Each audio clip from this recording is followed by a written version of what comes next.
शनिदेव की कथा आरती सहित। इस दिन शनिदेव की पूजा होती है। काला तिल, काला वस्त्र, तेल, उड़द शनिदेव को अति प्रिय है, इसलिए इनके द्वारा शनिदेव की पूजा की जाती है। शनि की दशा को दूर करने के लिए यह व्रत किया जाता है। शनि स्तोत्र का पाठ भी विशेष लाभदायक सिद्ध होता है। व्रत कथा। एक समय की बात है, सूर्य, चंद्रमा, मंगल, बुध, बृहस्पति, शुक्र, शनि, राहु और केतु, इन ग्रहों में आपस में विवाद छिड़ गया कि सबसे बड़ा कौन है। जब आपस में कोई निश्चय न हो सका तो वे झगड़ते हुए देवराज इंद्र के पास गए और कहने लगे, आप सब देवताओं के राजा हैं, अतः आप न्याय कीजिए कि हम नवग्रहों में से कौन सा बड़ा है। देवराज इंद्र मुस्कुराकर बोले, मुझ में इतनी सामर्थ्य नहीं जो मैं आपको बड़ा छोटा बता सकूं। मैं अपने गुरु से कुछ नहीं कह सकता। हाँ, एक उपाय हो सकता है।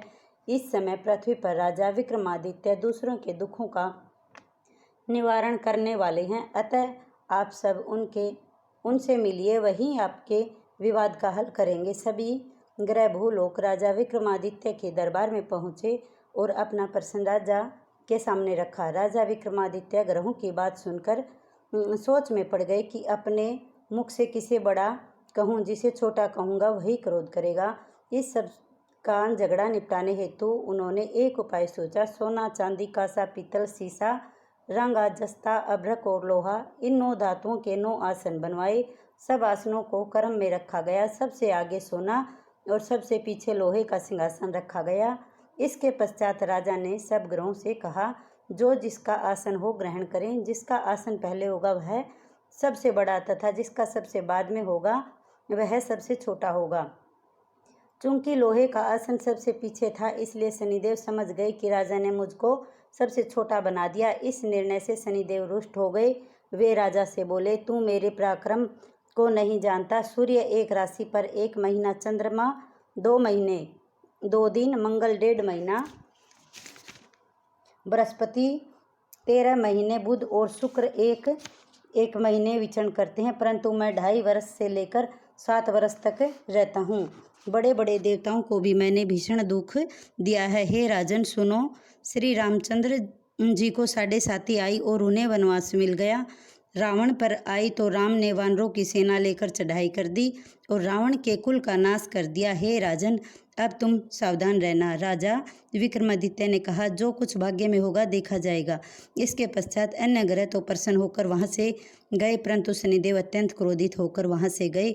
कुछ समय बीत जाने पर जब राजा विक्रमादित्य पर 7.5 की दशा आई तो शनिदेव घोड़ों के सौदागर बनकर उनके सुंदर घोड़ों के साथ राजा विक्रमादित्य की राजधानी में आए। राजा विक्रमादित्य उन घोड़ों को देखकर एक अच्छे से घोड़े को अपनी सवारी के लिए चुनकर उस पर चढ़े। राजा के पीठ पर चढ़ते ही घोड़ा तेजी से भागा। घोड़ा बहुत दूर एक जंगल में जाकर राजा को छोड़कर अंतर्ध्यान हो गया। इसके उपरांत राजा भूख प्यास से व्याकुल दुखी होकर इधर उधर भटकते रहने के बाद एक ग्वाले के पास पहुँचे। ग्वाले ने राजा को पानी पिलाया। राजा की अंगुली में एक अंगूठी थी, वह अंगूठी उसे निकालकर प्रसन्नता के साथ ग्वाले को दे दी और स्वयं शहर की ओर चल दिया। राजा शहर में पहुंचकर एक सेठ की दुकान पर जाकर बैठ गया। उसने स्वयं को उज्जैन का रहने वाला बताया और अपना नाम विका बताया। जब सेठ ने उसे कुलीन व्यक्ति समझकर पानी पिलाया, भाग्यवश उस दिन सेठ की दुकान पर अधिक बिक्री हुई।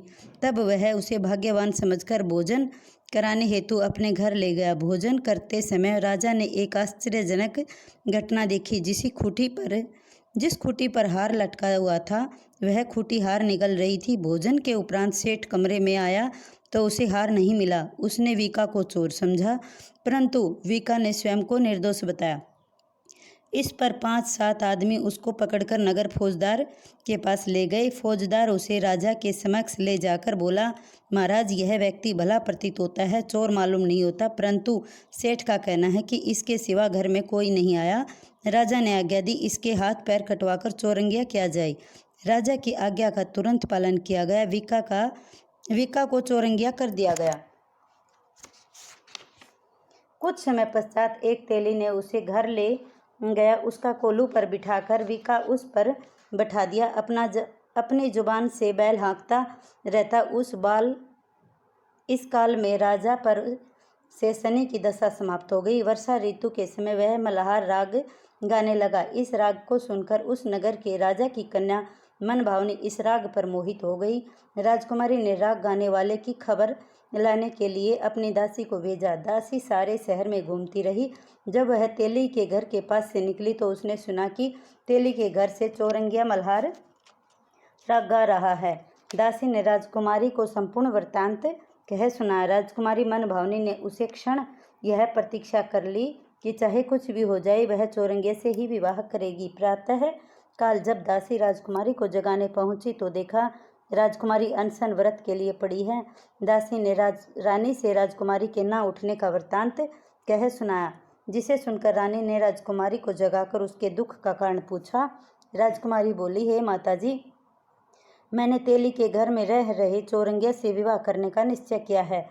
उसकी माँ बोली, हे मूर्ख लड़की, यह तू क्या कर रही है? तुझे तो किसी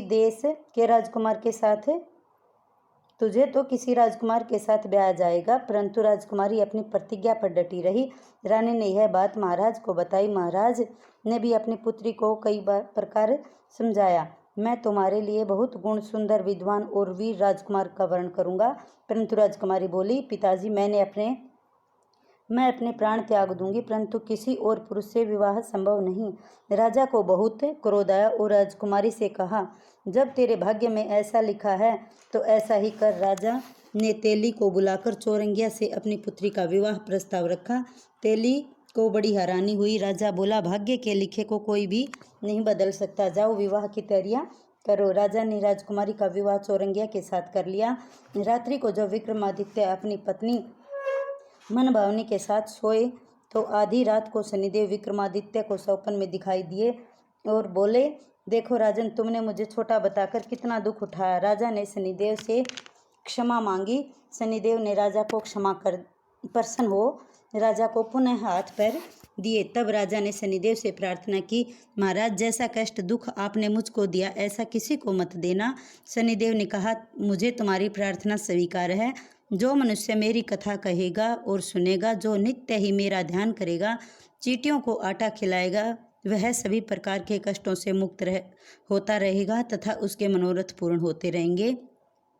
यह कहकर शनिदेव अंतर ध्यान हो गए। राजकुमारी प्रातः उठकर आश्चर्यचकित रह गई। राजा की सारी बात सुनकर वह अत्यंत प्रसन्न हुई। प्रातःकाल सखियों से रात का वृत्तांत पूछा तो उसने सारी घटना कह सुनाई। सभी बहुत प्रसन्न हुए।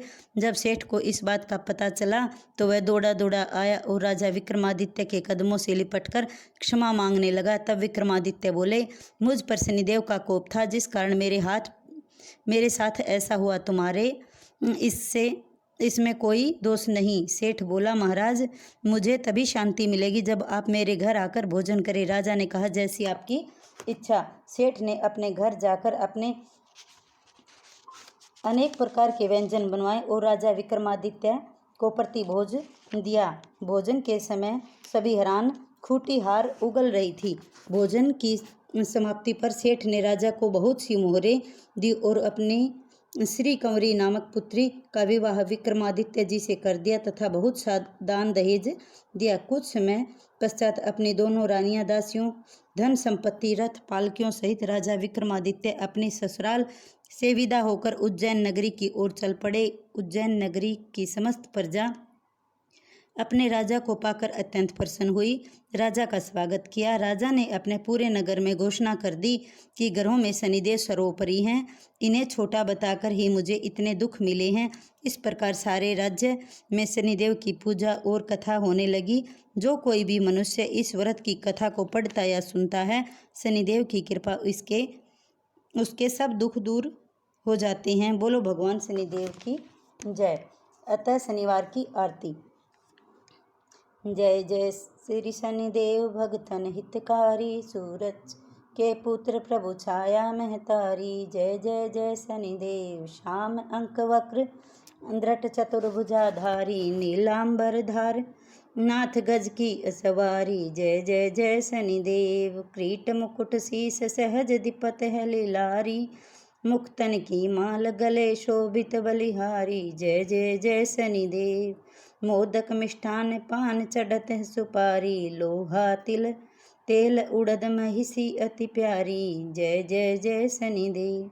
देव दनुज ऋषि मुनि सूरत नर नारी, विश्वनाथ धरत ध्यान शरण है तुम्हारी, जय जय जय शनिदेव।